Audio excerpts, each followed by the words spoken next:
Igambiro Reverend Dan Kasheija oriyo mwahuri wa Nyakahita Church of Uganda obwabira lya kusima ebiruhanga mukorire omu myaka 14 eyahereza omu buhereza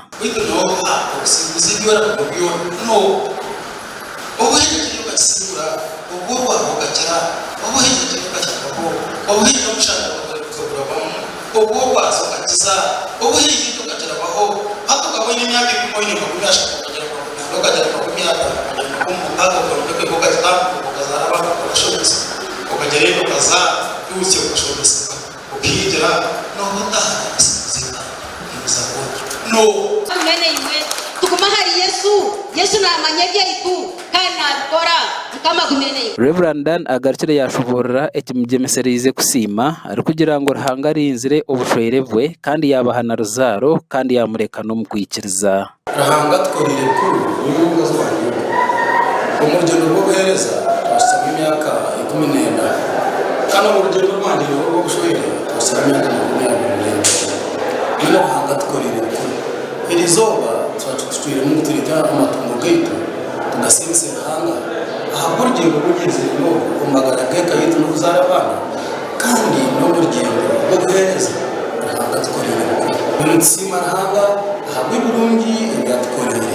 tuzi cyunto cyamagara no gutorana tumuhereze umukarisaya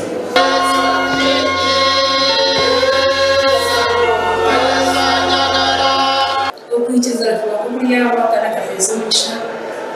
bibaye muri fanda tutekateka ikintu cyo gusima hanga ikintu cyo magara bwezi ahubwo bitkorana bingi kandi bya kusasa bingi kandi bya kutibimisha bingi mbere hanga nasimo tutikiriza izobere abarokore bagira imbabazi abarokore bagira ntawe mwene ukunda kurokoka muno mwene hatahanga yayongeraho yatwumuruza ebimbere ntinde ebimbere nyirashirire ebere bintereze tubo nkama we imbabazi yatwumuruza ngo tutatira Entaro James orumukuru w'abakristayo yashoborera ngo umuntu kwari kusima ayorekerera abandi okukire minyeto kandi ko kusima ohereza na mugenzi wawe wibanja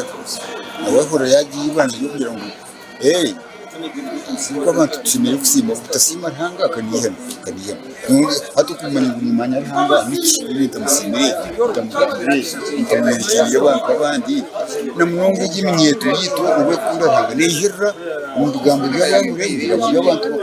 sono itsikisa ibintu by'umunsi itsikisa kwangana itsikisa ubusinzi itsikisa bwamaraya turi no gukora Yesu ahabo kuba Yesu akajya tumwije hari muri turi no kwija hari Yesu nindeba hunyikirize imbabazi nehe Yesu ahankire inahantukiza owa Yesu hari birungi